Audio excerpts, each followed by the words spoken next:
আপনারা কি জানেন 1848 খ্রিস্টাব্দে যখন মেয়েদের বিদ্যালয়ে যাওয়া পড়াশোনা করা পাপ ছিল, তখন একজন 17 বছরীয় মেয়ে বিদ্যালয়ে যাওয়ার জন্য হাতে বই নিয়ে লড়ে গেছেন সমাজে সকলের উপর, যার উপর গোবর ফেলা হয়েছিল, পাথর ছোড়া হয়েছিল।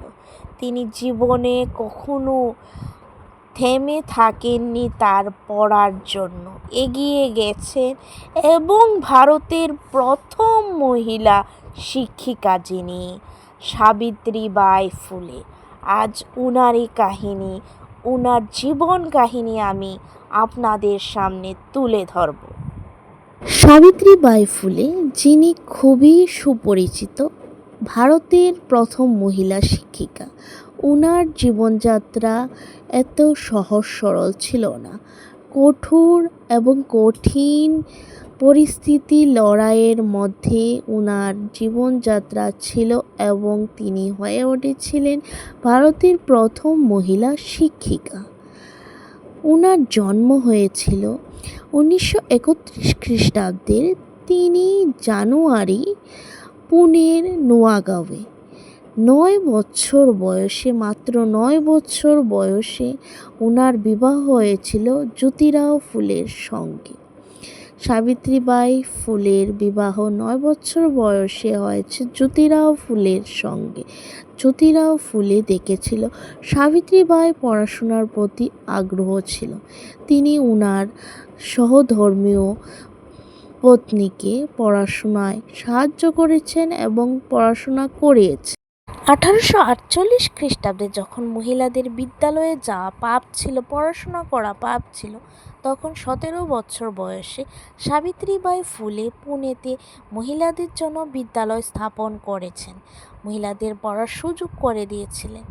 এত সহজ ছিল না মহিলাদের পড়াশোনা করা। ওই সময় কঠোর পরিস্থিতির মোকাবিলা করে তারা পড়াশোনা করেছেন। সাবিত্রীবাই ফুলে যে পড়াতে যেতেন, ওনাকে কঠোর পরিস্থিতির মোকাবেলা করে পড়াতে যেতে হতো। ওনাকে কাদা চেটানো হতো, গোবর ফেলানো হতো, পাথর ফেলা হতো ওনার উপর, গোবর ছেটানো হতো। কেন উনি সমাজে মহিলাদের পড়াচ্ছেন এবং উনি মহিলা হিসাবে কেন পড়াবে, সেজন্য বিরোধিতা করা হতো। উনি ব্যাগে কাপড় নিয়ে যেতেন, কারণ রাস্তায় একটা কাপড় কাদায় গোবরে খারাপ হয়ে যেত। তবু তিনি ওনার যে কাজটা থেমে থাকেননি। উনি পড়িয়ে গেছেন, সমাজের মহিলাদের শিক্ষাদান করে গেছেন। আজ যে মহিলারা পড়ছে এবং জীবনে যার যার জীবনে এগিয়ে গিয়েছে, এর মধ্যে দিয়ে ওনার স্বপ্ন মহিলাদের পড়ানো এবং সকলকে শিক্ষাদান করানো, এটা বেঁচে আছে, আজও জীবিত আছে।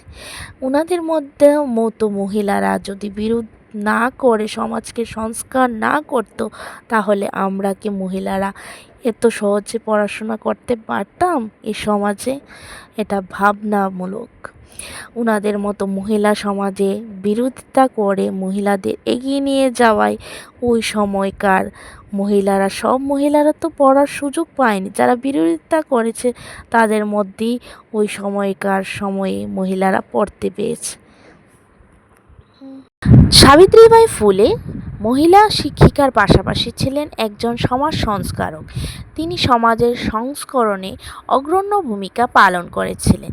তিনি সতীদাহ প্রথার বিরোধিতা করেছেন এবং সমাজে তিনি বৃদ্ধাদের জন্য বৃদ্ধাশ্রমের ব্যবস্থা করেছেন এবং অনাথ শিশুদের জন্য অ্যাডপ্টের ব্যবস্থা করে গেছেন।